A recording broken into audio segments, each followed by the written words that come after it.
सभी को जय मसीह की। आज हम पढ़ेंगे मत्ती का अध्याय 17। यीशु का रूपांतरण। 6 दिन के बाद यीशु ने पतरस और याकूब और उसके भाई यूहन्ना को साथ लिया और उन्हें एकांत में किसी ऊंचे पहाड़ पर ले गया।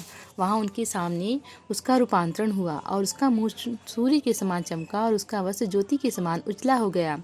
और मूसा और एलिया उसके साथ बातें करते हुए उन्हें दिखाई दिए। इस पर पतरस ने यीशु से कहा, हे प्रभु, हमारा यहाँ रहना अच्छा है। यदि तेरी इच्छा हो तो मैं यहाँ 3 मंडप बनाऊं, एक तेरे लिए, एक मूसा के लिए और एक एलिया के लिए। वह बोल ही रहा था कि एक उजले बादल ने उन्हें छा लिया और उस बादल में से यह शब्द निकला, यह मेरा प्रिय पुत्र है जिससे मैं प्रसन्न हूँ, इसकी सुनो। चेले यह सुनकर मुंह के बल गिर गए और अत्यंत डर गए। यीशु ने पास आकर उन्हें छुआ और कहा, उठो, डरो मत। तब उन्होंने अपनी आंखें उठाई और यीशु को छोड़ और किसी को न देखा।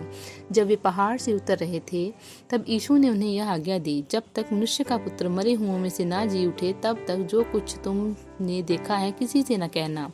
इस पर उसके चेलों ने उससे पूछा, फिर शास्त्री क्यों कहते हैं कि एलिया का पहले आना आवश्यक है? उसने उत्तर दिया, एलिया अवश्य आएगा और सब कुछ सुधारेगा, परंतु मैं तुमसे कहता हूँ कि एलिया आ चुका है और लोगों ने उसे नहीं पहचाना, परंतु जैसा चाहा वैसा ही उसके साथ किया। इसी रीति से मनुष्य का पुत्र भी उनके हाथ से दुख उठाएगा। तब चेलों ने समझा कि उसने हमसे यूहन्ना बपतिस्मा देने वाले के विषय में कहा है। दुष्ट आत्मा ग्रस्त बालक को चंगा करना। जब वे भीड़ के पास पहुंचे तो एक मनुष्य उसके पास आया और घुटने टेक कर कहने लगा, हे प्रभु, मेरे पुत्र पर दया कर, क्योंकि उसको मिर्गी आती है और वह मनुष्य बहुत दुख उठाता है और बार बार आग में और बार बार पानी में गिर पड़ता है। मैं उसको तेरे चेलों के पास लाया था, पर वे उसे अच्छा नहीं कर सके। यीशु ने उत्तर दिया, हे अविश्वासी और हठीले लोगों, मैं कब तक तुम्हारे साथ रहूंगा, कब तक तुम्हारी सहूंगा? उसे यहाँ मेरे पास लाओ। तब यीशु ने दुष्टात्मा को डांटा और वह उसमें से निकल गई और लड़का उसी घड़ी अच्छा हो गया।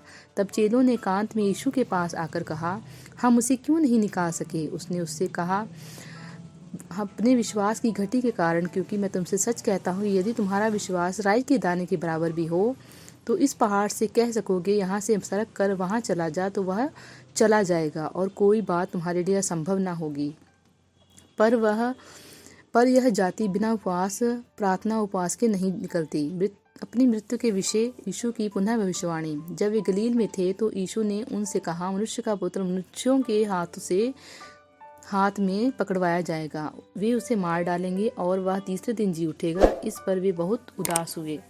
मंदिर का कर। जब वे कफरनहूम पहुंचे तो मंदिर का कर लेने वालों ने पतरस के पास आकर पूछा, क्या तुम्हारा गुरु मंदिर का कर नहीं देता? उसने कहा, हाँ, देता है। जब वह घर में आया तो यीशु ने उसके पूछने से पहले ही उससे कहा, हे शमौन, तू क्या सोचता है? पृथ्वी के राजा महसूल या कर किन से लेते हैं, अपने पुत्रों से या परायों से? पतरस ने उससे कहा, परायों से। यीशु ने उससे कहा, तो पुत्र बच गए तो भी इसलिए कि हम उन्हें ठोकर न खिलाएं। तो झील के किनारे जाकर बंसी डाल और जो मछली पहले निकले उसे ले, उसका मुंह खोलकर, पर तुझे एक सिक्का मिलेगा, उसी को लेकर मेरे और अपने बदले उन्हें दे देना। प्रभु आपको आशीष दे। आमीन। Thank you Jesus.